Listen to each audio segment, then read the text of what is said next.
ಇನ್ನು ಪೊಲೀಸ್ ಇಲಾಖೆಯ ಜೊತೆ ಸಭೆ ನಡೆಸಿ ಸರ್ಕಾರ ಈ ಕಾರ್ಯಕ್ರಮವನ್ನ ಮಾಡಿಲ್ಲ, ಯಾರ ಅನುಮತಿಯನ್ನು ತಗೊಂಡಿಲ್ಲ, ನಿಮ್ಮ ಮಕ್ಕಳಿಗಾಗಿ ಕಾರ್ಯಕ್ರಮವನ್ನ ನೀವು ಮಾಡ್ಕೊಂಡಿದ್ರಿ ಹಿಂಗಂತ ಬೆಂಗಳೂರಿನಲ್ಲಿ ಮಾಜಿ ಸಂಸದ ಪ್ರತಾಪ್ ಸಿಂಹ ಸರ್ಕಾರದ ವಿರುದ್ಧ ವಾಗ್ದಾಳಿ ನಡೆಸಿದ್ದಾರೆ.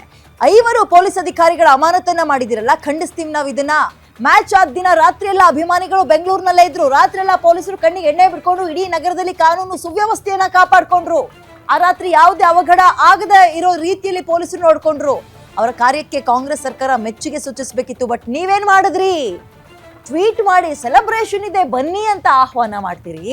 ಪೊಲೀಸ್ ಕಮಿಷನರ್ ಜೊತೆ ಮಾತಾಡಿದ್ರಾ ಅಂತ ಪ್ರತಾಪ್ ಸಿಂಹ ವಾಗ್ದಾಳಿ ನಡೆಸಿದ್ದಾರೆ ಆಡಳಿತ ಪಕ್ಷಕ್ಕೆ. ಒಬ್ಬ ಪೊಲೀಸ್ ಕಮಿಷನರ್ನ, ಬೆಂಗಳೂರು ಪೊಲೀಸ್ ಕಮಿಷನರ್ ನೀವು ಸಸ್ಪೆನ್ಷನ್ ಮಾಡ್ತೀರಿ ಅಂತಂದ್ರೆ ಇಡೀ ಪೊಲೀಸ್ ಇಲಾಖೆಯ ಮೊರಾಲ್ ಎಲ್ಲಿಗೆ ಹೋಗ್ಬೇಕು ಸರ್? ಈ ಕಾನೂನು ಸುವ್ಯವಸ್ಥೆಯನ್ನು ಕಾಪಾಡೋರು ಅವರು. ಬೆಂಗಳೂರಿನಲ್ಲಿ ಡ್ರಗ್ ಮಾಫಿಯಾ ಇದೆ, ಬೆಂಗಳೂರಿನಲ್ಲಿ ನೈಟ್ ಕ್ಲಬ್ಸ್ ಇದೆ, ಬೆಳಗಿನ ಜಾವದವರೆಗೂ ಕುಡಿತಾರೆ. ಇಂತಹ ಒಂದು ಊರನ್ನ ಇದುವರೆಗೂ ಕಾನೂನು ಸುವ್ಯವಸ್ಥೆನ ಕಾಪಾಡ್ಕೊಂಡು ಬಂದಿದ್ದಾರೆ. ಇಡೀ ಇಲಾಖೆ ಮೇಲೆ ಇವತ್ತು ನೀವು ಟಾರ್ಗೆಟ್ ಮಾಡಿಕೊಂಡು ಇಲಾಖೆಗೆ ಕಪ್ಪು ಚುಕ್ಕೆ ಬರೋ ರೀತಿಯಲ್ಲಿ ಇಲಾಖೆ ಒಬ್ಬ ಮುಖ್ಯಸ್ಥನ ನೀವು ನೀವು ಸಸ್ಪೆನ್ಷನ್ ಮಾಡ್ತೀನಿ ಅಂತಂದ್ರೆ ಈ ಪೊಲೀಸ್ ಏನು ಇರೋದು ಏನಕ್ಕೆ ಸರ್? ನಿಮ್ಮ ರಾಜಕೀಯಕ್ಕೂ ಬಲಿ ಹಾಕಬೇಕು, ನಿಮ್ಮ ಎಲ್ಲ ಒಂದು ಏನು ತೆವಲುಗಳಿದೆಯಲ್ಲ ಪುಕ್ಕಟ ಪ್ರಚಾರ ತಗೊಳ್ಳೋದು ಅದಕ್ಕೂ ಅವ್ರು ಪ್ರೊಟೆಕ್ಷನ್ ಕೊಡಬೇಕು ಅಂತ ಹೇಳಿ ನೀವು ಅವ್ರನ್ನ ದುರ್ಬಳಕೆ ಮಾಡ್ಕೊಳ್ತಿದ್ರ. ಇವತ್ತು ಪೊಲೀಸ್ ಇಲಾಖೆ ಪರಿಸ್ಥಿತಿ ಏನಾಗಿದೆ ಸರ್?